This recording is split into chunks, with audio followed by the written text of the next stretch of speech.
Yeah, yeah, yeah. Wait, let me. Ah, flip. Yeah, let me try to sit down properly. I've been having some weird hip pain. I feel like I'm 74. Bro, I've been having some weird hip pain all week. I don't know what happened. I don't know how I tweaked it. But I've been having some weird knee pain all week, man. It's crazy. Like, I think it started last Monday when I was walking, God knows how far, to I don't even know. Now I was with my boy David and we were walking around and we just walked so much and then my legs started feeling a bit weird. And I did a workout on Thursday and I think I twinged something in my hip, but my hip is just sore. Like I've never had hip pain in my entire life. I didn't know this thing could be so painful. Like I'm having to move my hips really slowly and be like more intentional about how I move my legs. It's so weird. It's actually so weird. Like it's it's annoying, bro. I'm not even gonna lie. I'm not even gonna lie. It's so annoying. It's been annoying me all day. Cause the more I stretch, the worse it gets. So it's like I just have to leave it alone. okay, I needed to get that off my chest. I feel like I'm good now. But yeah, man. Yeah, man. Yeah, man. Yeah, man. Come on, come on, come on, come on. Welcome to the bench. Welcome to the bench. Welcome to the bench. Welcome to the bench. Welcome to the bench. Welcome to the bench. With your boy, with your host, Franklin, aka Franco, aka Ibuka, aka Chuku Ibuka, aka Gun of Love.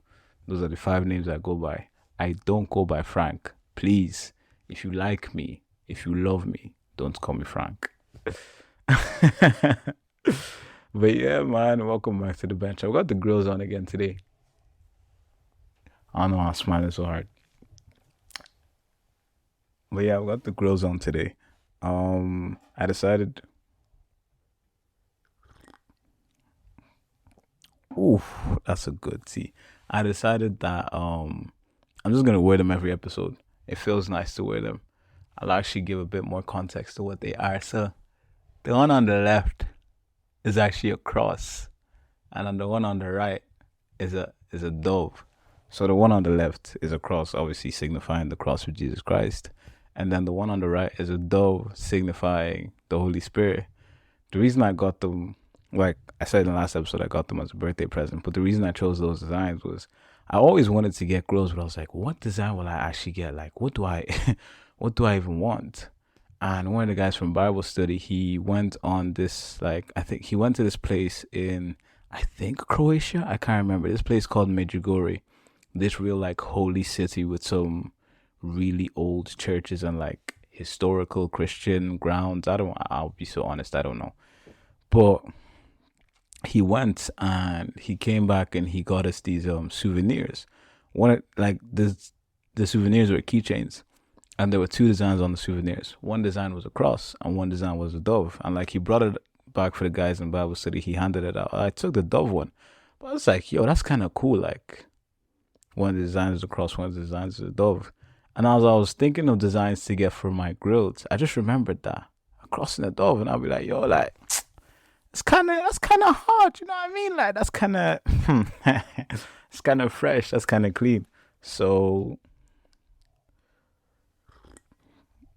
yeah, when I went to get the grills done, I asked for a cross on the left and a dove on the right, and they came true. They actually look like I really like them. I started wearing them more, and I really really like them. So yeah, I have a cross and a dove on my teeth. Cool. I got the grills from Seaside Grills. So you're ever in Cork, you're ever in the seaside, hit up Seaside Grills. I don't know why I did that. Cork is not a gang. But if you're ever in Cork, if you're ever in the seaside, hit up Seaside Grills who get you sorted out. Very nice, very affordable. Whew. So yeah, welcome to the bench. How am I feeling? I feel okay. I feel okay. I don't know. I said the emotion in my body all week has been troubled. I've been quite troubled. There's a few things that are going on around me that I'm not too happy with and I'm not too comfortable with. my hip hurting being one of them. Do you know what I mean? And like, it's something that I've had to manage. It's like discomfort enters my life, and now I have to change my approach to the way I usually do things to deal with that discomfort. And I'm not gonna lie, it's annoying. It's actually annoyed me, it's frustrated me a bit. But at the same time, I'm also kind of realizing if I don't give myself the care I need in the time that I need it, exactly how I need it, then I'm not actually taking care of myself. So like if I keep trying to walk the way I've always walked when my hip is hurting, then I'm just gonna exacerbate the pain. I'm gonna make the pain worse. And that's what I've done over the past 2 days. Just made the pain worse. So I'm kind of more invested now in relaxing and taking it easy and actually giving my hip that time to rest. So yeah, my hip has been acting weird. My knee has been acting weird. My head was acting weird a little earlier during the week. And there were just some other situations that was annoying me. I was like, man, honestly, like I sat down and I prayed about them. And I was like, God, I'm going to be so honest. This stuff is proper frustrating me. And I still trust that you are good and you got me in this situation. So I'll push forward and take faith decisions. So yeah, man. Yeah, man. Yeah, man. Welcome back to the bench. Welcome back to the bench. Welcome back to the bench. Um Last week we had Joy. We had Joy. Joy is a real superstar, man. Joy is a real hitter. Joy is a real hitter. Joy is actually one of my closest friends as well. Joy is one of my closest friends. Literally one of the closest people to my heart. I love her so much. She's such a cool. She's literally like my sister. Joy and I are so cool. But it's funny because so many people I've brought on here I actually met in Coig Church. Like I met Joy in Coig Church as well. I met Joy my first time at Coig Church actually. I met Joy my first time at Coig Church. So I remember what happened was I missed my usual morning service that I go to on Sundays. And I found out that there's an evening service on Sunday in Coig Church. I was like, hey, I'll go to that service, like see what's popping, see what it is. And it was a young adult service. So I was like, okay, I'm kind of, you know what I'm saying, kind of feeling the vibe, you know. Most people here at my age is similar. Like, that's kind of rare in Christian space. Well, no, in Christian spaces in Cork. In Christian spaces in Cork, that's kind of rare that most of the people there would be my age. Like, most of the spaces I had been in before, a lot of the people there were significantly older than me, or people there were significantly younger than me. So I went in and I just noticed like a lot of young people. Like it was a cool spot, you know, it was a cool spot. So I went in, service was about to start and I saw these three black girls. And I was like, oh, it's nice to see some, it's nice to see some other people of color, you know what I'm saying? It's nice to see some compadres. What am I doing? It's nice to see some compadres though. It's nice to see some brethren. But like, yeah, I walked in and they were like, oh, come sit here. Like, what's your name? How are you? So we all started talking. I found out their names. We didn't talk much that night at all. Like we barely said anything to each other. And then I left. And then I didn't see Joy. I didn't see Sandra for like 3 months. Like 2 or 3 months that I was still going because it was summer. And I think they had to go back to their own towns because like Joy said she's from Kildare. So I didn't see them for a minute. And then I think it was like August, end of August or September when they moved back to Cork to start college. They came down to young adults again. And I think that time I had been talking to Jeremiah as well. So they all came down. I think it was me, like Joy said, it was me, Jeremiah, Godfield, Liz, Sandra. So all of us just kind of met there and we all started talking. And like we were having a nice conversation and it was a chill vibe. And we went over to McDonald's and the conversation continued there and it was also a chill vibe. But like I actually really enjoyed hanging out with them. I thought they were really cool. So as the end of the hangout was coming, at the end I was like, yo, this was actually really nice. Are you guys free to hang out next week? And everybody sort of looked at me like, huh? Like, hang out? Like, people ask that? And I think Sandra was like, oh, you want to hang out with us? And I was like, yes. Like, this was a nice time. I'd like to do this again. Like, I don't understand what's crazy that I've said here. And then they were like, yeah, sure. But I think, I don't know, it felt a bit weird. And it's something that I realized as well. Like, people could like you or enjoy their time with you, but they'd be too scared to ask to see you again. Like, I don't know why people are trying to gatekeep affection. Like, if you like someone and you enjoy your time with them, let them know. Like, why you being weird? Do you know what I mean? So we made a group chat on Instagram, made a group chat, and like we all started talking. And from that point, we just became friends. And like, obviously, there was a transition from like acquaintances to friends to close friends, but that's how we became friends. And we've just seen each other like consistently. We've had some really like good conversations. I think one thing I love about Joy that I also enjoy like from being her friend is that she's very honest. Joy is very honest, so she'll tell you exactly how things are. But she's also very like she doesn't take herself too seriously. She's very lighthearted. So whenever I'm with Joy, I'm laughing. Like whenever it's just me and Joy, we're laughing, we're making jokes, we're just chilling. And she's just really comforting to be around, but also really peaceful to be around as well. Like Joy is someone that when you sit around with her, you don't feel like you have to put up these barriers and you don't have to put up this front. Like you could just be honest with her and she'll be honest with you. And I love that about her. I love that about her. And yeah, man, she came onto the bench and she said some words. She said some words. I think Joy coming on was actually kind of funny because we are so close. She was one of the people that I could probably like make faces at her behind the camera and try to distract her. It was so funny. Um but yeah, nah, Joy came on and she said some words, boy. Oh my god.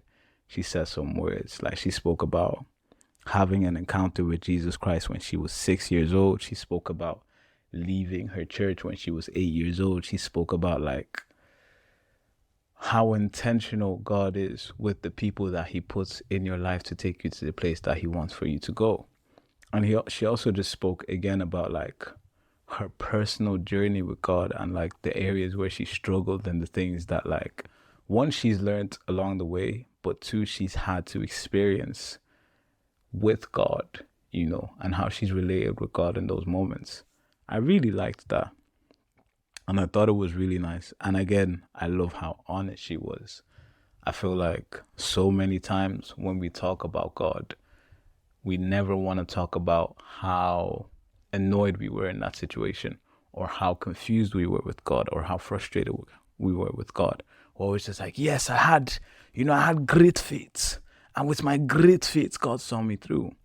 And it's almost like faith and frustration can't exist in the same sentence, or faith and anger can't exist in the same sentence, or faith and confusion can't exist in the same sentence. But with Joy, she was like straight up. I was like, God, this is like, why are you doing this? Like, this not making sense. Do you know what I mean? Like, she was honest and she was straight up, and I really appreciated that. Um, I want to pick on some areas that I feel really stood out for me and just kind of expand them out a little bit more. First of all, from my perspective, but also kind of tying it back into the Bible.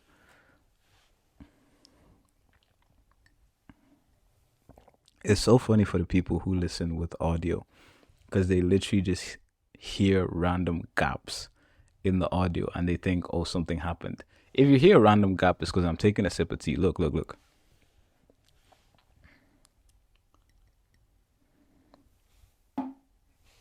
That's a good tea. But yeah, random gap, sip of tea. Actually, big shout out to Hazel as well. Hazel came through for your boy with a care package. She bought me one of my favorite. She brought me one of my favorite things in the world: tea. 7 different packs of tea. I have 12 different flavors of tea in my house. I'm going crazy. It's amazing. So today we've got honey and rooibos tea. It's very very nice. But yeah, like I was saying, I wanted to kind of highlight some areas in Joy's testimony that really, really, really stood out for me. Um, I think the first one was when she spoke about not even the testimony. Like I thought the testimony was very powerful, but at the same time, Jesus heals. Jesus does heal, and to see such spiritual, like, to witness supernatural healing at 6 years old is wild, because it kind of puts, like, it puts God into your mind at a very young age, but also puts God power into your mind at a very young age. So, like, Joy is someone who would have had a very strong concept of God from a very young age, and a strong concept of Jesus from a very young age, which is really cool, because a lot of us don't actually have that and have to pick that up along the way. I think what really stood out for me, though, was when she spoke about the sly comment that the pastor made during the service. So if you then watch the episode, in the church that she was going to with her family, the pastor made a comment where he was like, "Oh, there's some people in this church and they're just coming here to do a fashion show. They're just coming here to they're coming here to show off their clothes. They're not coming here for God." And at age 8, she was able to recognize that those comments were directed at her and at her family. And at age 8, she was brave enough to make a decision to leave. She said, "This is not okay. This is not acceptable. This is not fair." And she made a decision to leave. I think what also really stood out to me was she made a decision to leave alone. And she made a decision to leave. And she told her mom. So, like, the person who would have been the greatest authority figure in her life, the person that she would have feared the most, she told her mom. She was like, "I'm not coming to this church with you anymore. I don't care what you're going to do to me. I'm not coming to this church with you anymore." And I think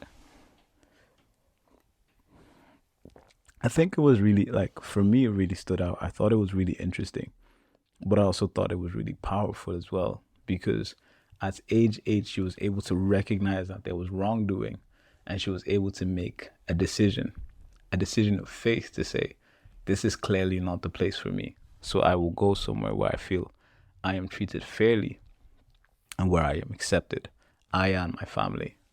You know, another thing that really stood out to me was when she left that church and started going to the Catholic Church by herself. She said one by one, her family started coming with her to the Catholic Church, up until a point it was all of them there together, And I just thought that was interesting. Like, I thought that was mad powerful, bro, because it's like, that's what freedom looks like. That's what freedom looks like. That's what facing your fear and standing up to, like, that's what facing your fear and standing up to the authority. Like, I wouldn't say standing up to the authority, but that's what standing up to fear looks like, and making faith-based decisions look like.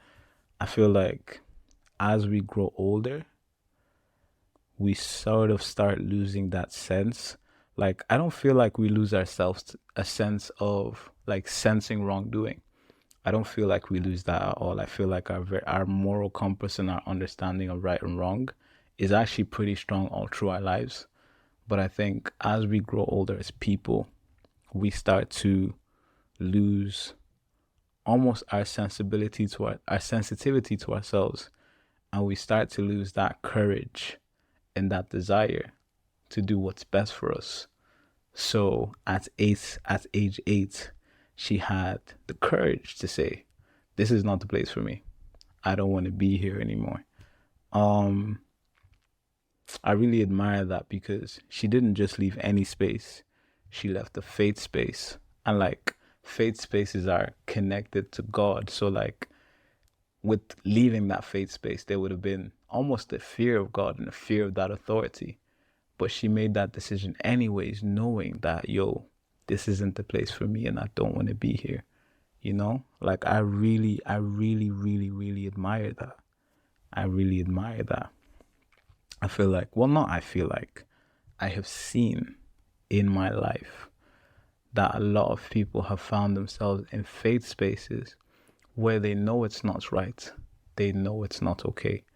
They know that what is going on there is wrong. They know that they're being treated poorly. But there's a fear of leaving.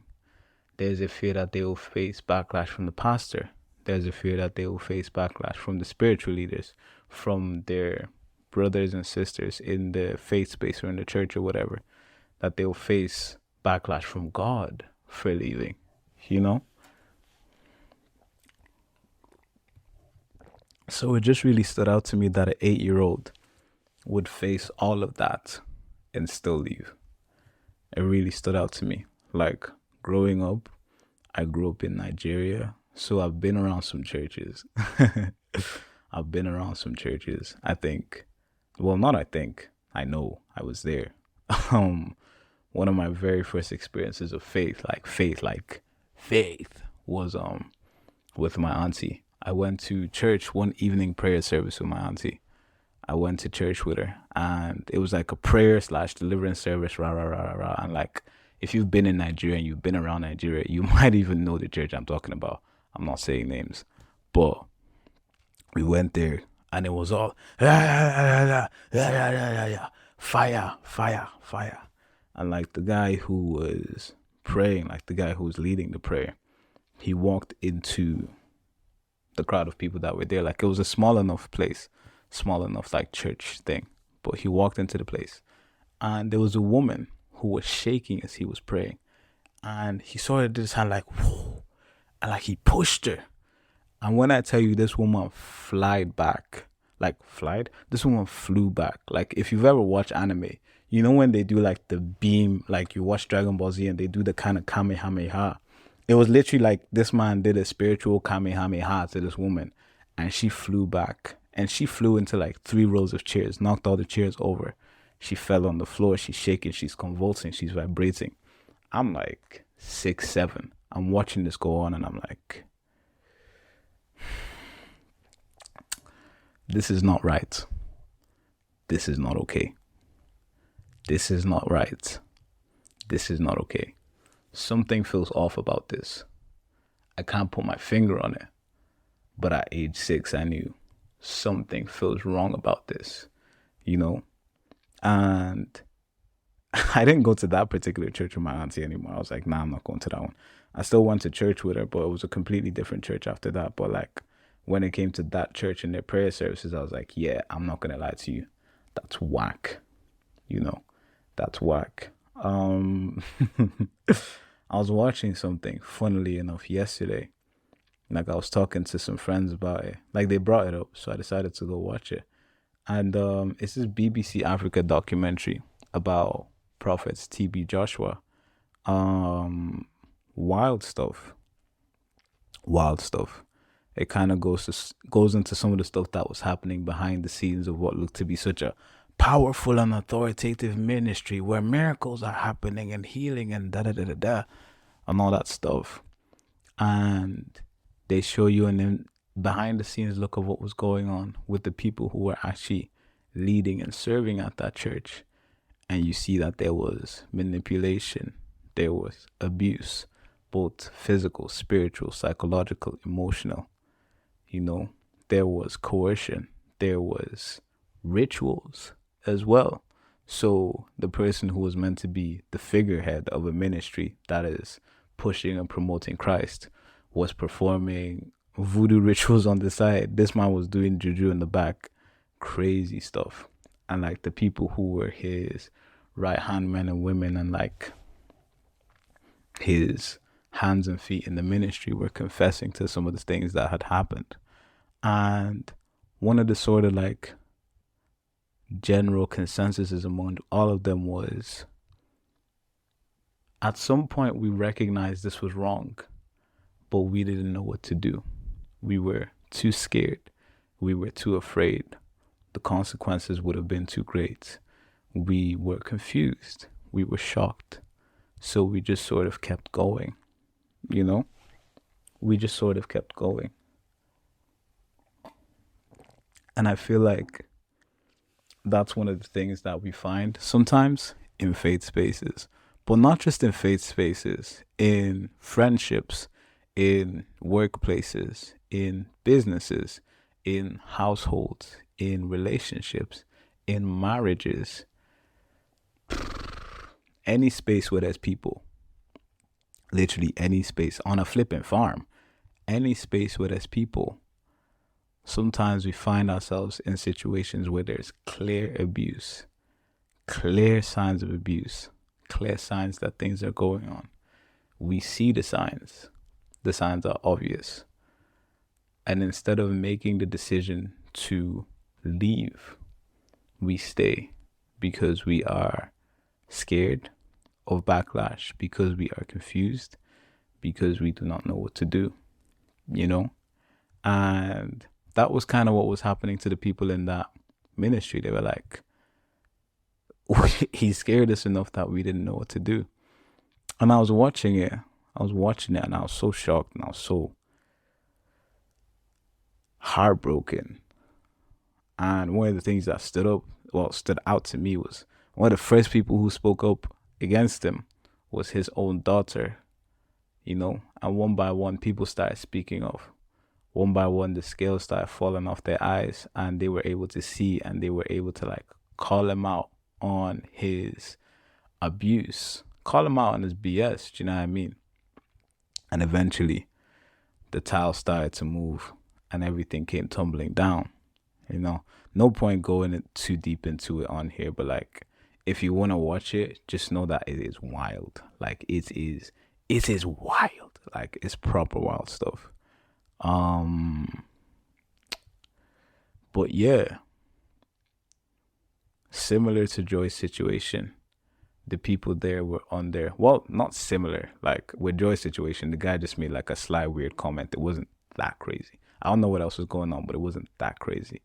But thinking about Joy's episode and watching that, it just kind of put it into my mind again. Like, when you find yourself in a space where you know that you are not being loved, you know that you are not being valued, you know that you are not being accepted, you know that you are not being treated in the way that you are supposed to be treated, you know you are not being honored, you know that your best interest, and I'm not talking about best interest in terms of like elevating you to the highest heights. I'm talking about your best interest as a human being, as a person on this earth, just trying to live, where you know that your best interests are not being met.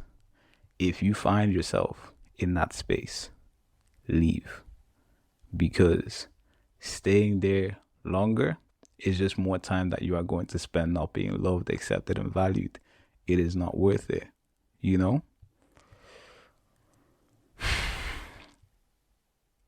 So big up to Joy for making that decision. And I think the next thing again that stood out to me the most was that her family followed her. So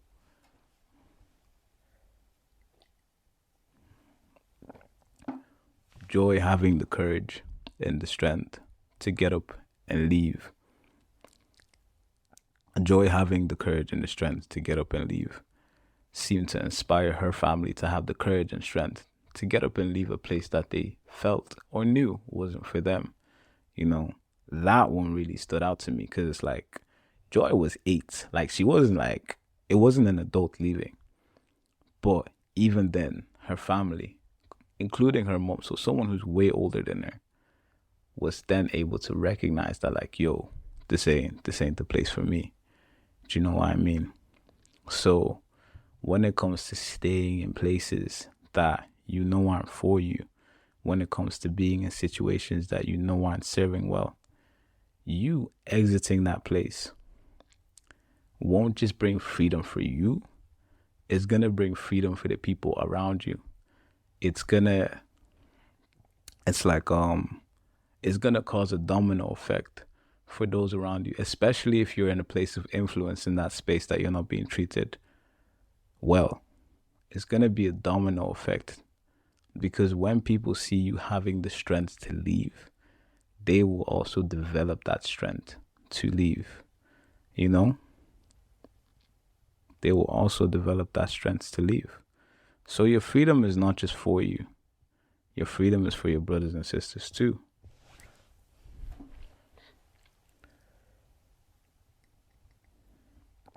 I was looking through the Bible. Before this, I was looking through the Bible to sort of see, like, was there any examples of people who found themselves in situations where they were being oppressed, they were being manhandled, they were being mistreated, they were being abused. And like they had to fight, they had to escape, they had to be brave. And like I couldn't find one that directly matched Joy's experience. You know what I mean? Like with Joy's experience, it was more words. And she was like, "Yeah, I just know this isn't right." And she left. I couldn't find one that directly matched that. But I did just find like a couple examples of people who had to make brave decisions, brave decisions in the face of adversity and in the face of fear. You have people like David who faced Goliath. You have someone like Esther who was able to lead her people and lead them to freedom. You have people like I'm so sorry. I keep mixing up Abraham and Moses. I've been doing it for years and I still do it. But them leading the Egyptians, or I'm so sorry, them leading the Israelites out of slavery and into the promised land. I'm pretty sure that was Moses. I'm pretty sure that was Moses. Yeah, that was Moses. It was. Abraham is the father of all nations. Moses is the one that freed the Israelites. All of that took bravery. All of that took bravery. I think there was one that did stand out to me though. And I'll read it out here. It's from first of all, if you have your Bible and you're watching, I would like you to pull your Bible out. We're gonna dive into the Bible and look at something that I thought was really interesting. So this one actually didn't have anything to do with leaving, but it did have something to do with entering a space, right? It didn't have something to do with entering a space. So I'll give, well, I'm actually tripping over my words today a bit, sorry. But so I'll give some context to it. The verse is, well, go to Numbers 13. So the verses are in Numbers 13. So first of all, I'll read Numbers 13, verse 1 to 3. And then I'll read Numbers 13, verse 26 to 33. And I'll give some context before. So Moses had led the people, I think, as far as he could lead them. I might butcher this. Apologies. Moses had led the people as far as he could lead them. And it was time for them to go scout the promised land that God has promised them. So it was time to go scout the promised land. And God asked Moses to send 12 guys to go scout the promised land and see what it's like. So I read from verse 13, or chapter 13, verse 1. So Numbers chapter 13, verse 1. The Lord said to Moses, "Send some men to explore the land of Canaan, which I am giving to the Israelites. From each ancestral tribe, send one of its leaders." So at the Lord's command, Moses sent them out from the desert of Paran. All of them were leaders of the Israelites. And then verse 26. They came back to Moses and Aaron and the whole Israelite community at Kadesh in the desert of Paran. There they reported to them and to the whole assembly and showed them the fruit of the land. They gave Moses this account. "We went into the land to which you send us, and it does flow with milk and honey. Here is its fruit. But the people who live there are powerful, and the cities are fortified and very large. We even saw descendants of Anak there. The Amalekites live in the Negev, the Hittites, Jebusites, and Amorites live in the hill country, and the Canaanites live near the sea and along the Jordan." Then Caleb silenced the people before Moses and said, "We should go up and take possession of the land, for we can certainly do it." But the men who had gone up with him said, "We can't attack those people. They are stronger than we are." And they spread among the Israelites a bad report about the land they had explored. They said, "The land we explored devours those living in it. All the people we saw there are of great size. We saw the Nephilim there, the great descendants of Anak come from the Nephilim. We seem like grasshoppers in our own eyes, and we looked the same to them." We thank God for the reading of His Word.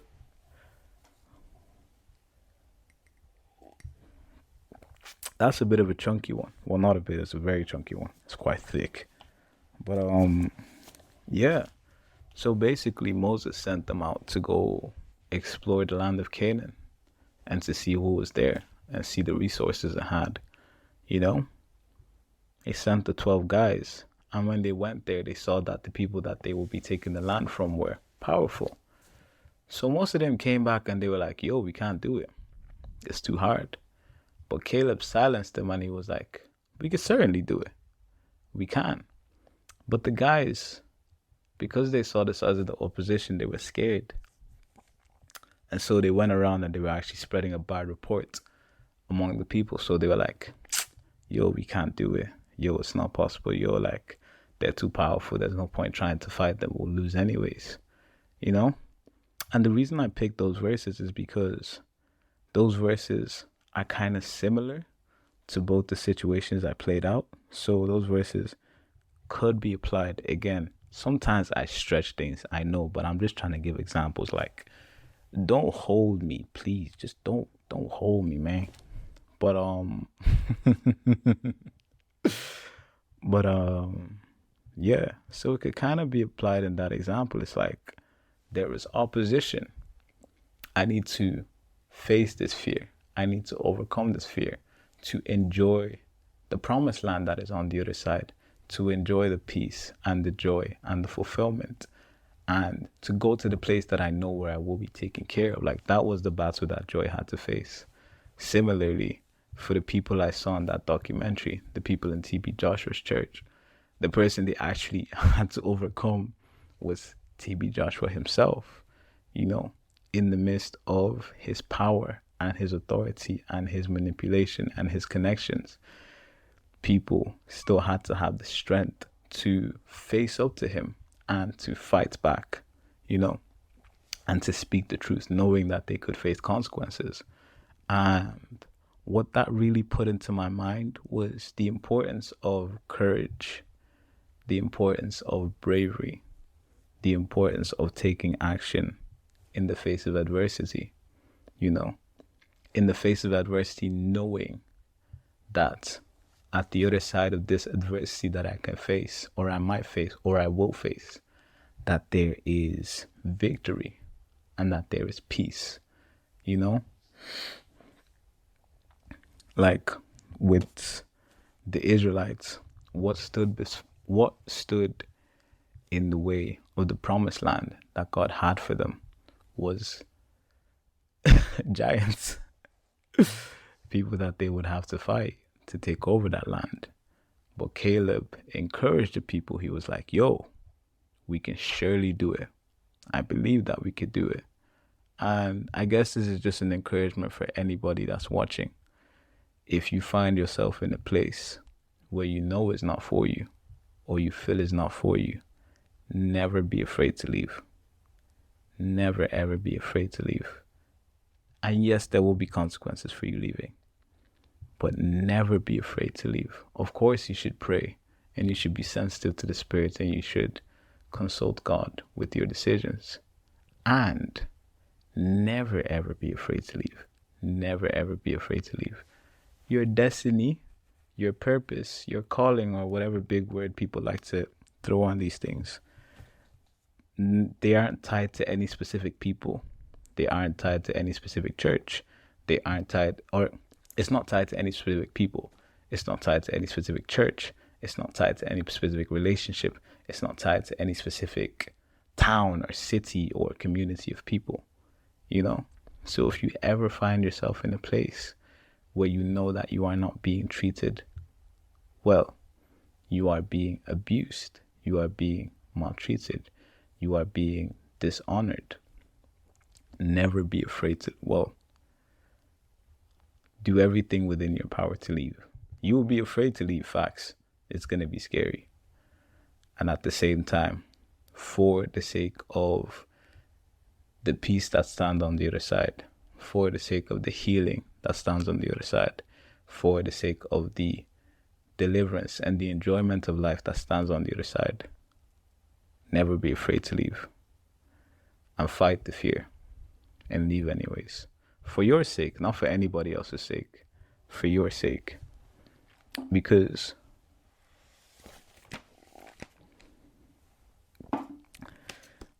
you are worthy of peace. You are worthy of peace. So yeah, that was that part. Kind of long-winded, but that was that part. Like listening to Joy talk about herself as an 8-year-old leaving a place that she felt was not for her was crazy inspirational. And I feel like for me, it almost put a stronger desire in my heart to not stay where I feel I don't want to be, or to not stay where I feel I'm not supposed to be, or to not stay where I feel I'm not wanted. It put a stronger desire in my heart for that, because I'm like, for what reason will I stay in a place that I'm not loved and I'm not cared for and I'm being dishonored? Like, for what reason? In what way does it serve me? Do you know what I mean? Joy spoke about a lot more things. Sorry. I'm like, I look at the notes to kind of remind myself of where I am, because my mind be drifting as I'm recording these. But I think another thing that Joy touched on that stood out to me was the power of community. The power of community, the power of friendships, and how they tie into our faith and how we relate to God. I believe God was very intentional in the way that He designed this world. And I believe that God is very intentional in the way that He designed us. God designed us to need each other. God didn't just design us to want to interact with people, but He designed us to need to interact with people, to the point that spending too long without interacting with people actually has negative effects on our minds and our bodies. Do you know what I mean? Like, He designed us for relationship and for interaction. Like, you look at the early church, the entire foundation that they had was built on just this deep, genuine love for each other. Like, people would step into faith and they would sell their belongings and they would spend time just loving each other and helping each other and serving each other. It was just crazy love that built the community that we have today, you know. And listening to Joy talk about like both the love that she received as her friends, or the love that she's received from her friends, from Sandra especially, and like how that's really built her up in her faith, kind of reminded me of my friends as well. Like, obviously Joy is one of my friends, but I have so many other friends, and it just reminded me of like the love and the affection and the care that they've shown for me, and how far I've been able to come because I have such good people as my friends. Like, bro, like like, if not for my friends, genuinely, honestly, if not for my friends, I wouldn't be alive today. Like, and that's a big fact. Like, if not for my friends, if not for my family, if not for the people around me, the community that has consistently supported me and uplifted me, I would not be alive. I would be 6 feet under. Facts. Big facts. You know, Joy was talking about how she met Sandra and how they bonded, and how like they've always been there for each other through thick and thin, being able to like uplift and strengthen each other in Christ, and like being able to like always point each other back to God as the source and the creator. You know, that's really interesting for us. No, not interesting. That's extremely important for us as Christians. Extremely important for us to have people who point us back in the direction of God, especially when times get hard, but also who love and strengthen us and motivate us. Like, it's extremely, like, I genuinely can't stress how important it is. Sometimes we step into faith and we feel like, oh yeah, I need to isolate myself. I need to just get into, it's just gonna be me and God for the next 2 months. God has put me in my season of isolation. Bruv, I don't like season of singleness. Somehow I don't like season of isolation even more. It just stinks. Like, I can't think, okay, well, I can, but I don't understand the mindset behind God sticking you in a cupboard for 3 months where it's just you and Him. Like, I genuinely don't understand how that's a thing that happens. Like, I don't see anywhere that happens. You feel me? Not usually. Looking through the Bible, when people come into faith, God puts them in community, and the community strengthens and uplifts them, and then they are sent out either on their own or with community. Jesus didn't send His disciples out in ones. He sent them out in twos so they could support each other. In the Bible, it talks about it's better to stand two back to back so you can watch each other's back than to stand alone. Say if you stand alone, you get fried. That's my paraphrase. That's my paraphrase. You know, like talking about season of isolation. Maybe I'm hating. I might be hating. I don't know. But I just can't find any biblical basis for God intentionally isolating you from the people that you love and care about and that can uplift and strengthen you, you know? And yeah, listening to Joy talk about like how powerful friendship and the love that she's received from her friends, me included, has been in her life just kind of took me back to the dark places that I've been in my life and the different people that have inspired me, you know? When I was going through my hardest times as a teenager, as a young adult, as I'm still a young adult. Yeah, as a teenager, as someone who just became an adult, and as a young adult, I could always go back to the people who were there for me and how their love and care strengthened me up to this point. In secondary school, I had my boys, and we all just kind of like sat together. And I wouldn't even say the support was emotional, but it was more just the togetherness that we had. It was the community. Like, I have a place to be, I have a place to belong. We could stay here and chill, and it's safe for me here. And it wasn't always the safest space. We were teenage boys, so we're talking rubbish, but it was a place to be. I went into college, and for the first 5 6 months I didn't have any like friends, and then I met my boy Afosa, and both of us became friends. And then kind of around that friendship, a group of friends came together and kind of grew, and like those are still my boys to this day. And that support group helped me through all of college. We were able to care for each other, we were able to support each other, and I had a place to be and people to do amazing things with. And like I said, those are still my closest friends to this day. Those are my boys. And then coming to Cork, I entered into some faith spaces, and in those faith spaces I've made some faith-filled friends. Sometimes I don't like saying Christian friends because then it just sounds a bit cheesy, but like I've made some faith-filled friends, you know. I've built some deep relationship with people of faith, and like people who love Jesus, but people who are also trustworthy. And I look at how that's strengthened and that's inspired me.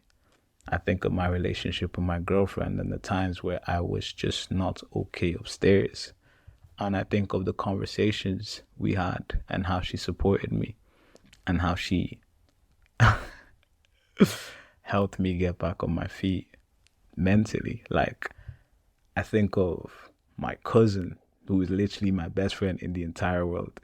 I didn't meet him until I was 11, kind of 10, 11. And I think within a month, 2 months, we were like the best of friends. And we're still best friends to this day. Like, I think of all those people and how they've strengthened me and how they've motivated me and how they've inspired me and how they've comforted me. And all I can think of is the power of that friendship. The power of that friendship. There is no faith without friendship. There is no faith without friendship.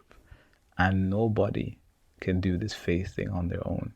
It is completely impossible, you know? So hearing Joy talk about the power of friendship was serious. Hearing Joy talk about the power of friendship was serious. Just talk about her friendship with Sandra. If you've ever seen Joy before, you don't see Joy without Sandra. You don't see Sandra without Joy. Them two are like two peas in a pod. Hilarious group. But I love how she was talking about her relationship with Sandra. In terms of God, when it comes to friendships, I feel like people over spiritualize friendships a bit. Like, that's why I was talking about the whole, I don't like to say Christian friends whole thing, because sometimes I find that Christians can cheapen friendships when they just stick on a tag like Christian friend or church friend, you know. It's almost like the only reason we're friends is because we're Christians. That's not true, or that shouldn't be the case. As with every other friendship, friendships with other Christians should be built on a mutual love and care and understanding. Being friends with someone only and purely for the fact that they're a Christian is actually not the smartest idea, because you don't even know that person. And maybe I'm going off on a tangent here, but as you maneuver faith, you realize that not all Christians are nice people. You realize that not all Christians are nice people. But yeah, no. Power of friendship type of vibe, man. Power of friendship type of vibe. I used to proper hate the whole power of friendship stuff. I was a weirdo back in the day. I was a big weirdo. Like, I'd watch Naruto and I'd see Naruto doing the whole power of friendship thing, and I'm like, this guy's a flipping loser, man. If he was a real one, he'd defeat all these villains by himself and he wouldn't need to make friends. But I think as I've grown older, I realized just how limited I am as a person in the things that I can do, the places that I can go, and what I can achieve. And I've also seen how much more stable, secure, and how much more powerful I am, or I can be, when I'm surrounded by people who love and care for me, and when I'm connected to God. It's a big difference. So yeah, I've said a lot. Damn, it's late as well. I've said a lot, but find you some good friends, man. Find you some good friends, and if you have good friends, hold them tight. Hold them tight. Hold them tight. Hold them tight. One of my favorite songs from The Cavemen. I'm going on a tangent, I know. I'm going on a tangent. But one of my favorite songs from The Cavemen is this song called Good People. They sing a bit of Igbo in the song. But some of the lyrics are, or one of the lyrics, my favorite lyrics are, good people are hard to find. Da da da da. When you find them, make them no run away. Speak a little pigeon in the song, but it's like, good people are hard to find, man. And when you find them, like, show them real love. Show them real affection. Let them know that you love them. Let them know that you care for them. Because why would you not? Do you know what I mean? Why would you not cherish a good person? Why would you not hold them tight? Why are you trying to be cool? But yeah, that's me for the day, man. I feel like I've actually talked for a minute. I feel like I've talked for a while. But yeah, this is actually fun. I really enjoyed this one. Who knew having hip pain would make me talk for longer? But yeah, no, this has been your boy Franklin, aka Franco, aka Ibuka, aka Chukwu aka Gun of Love. This has been a really fun time. I say as I'm talking into a mic in a room by myself staring at my phone. This has been a really fun time.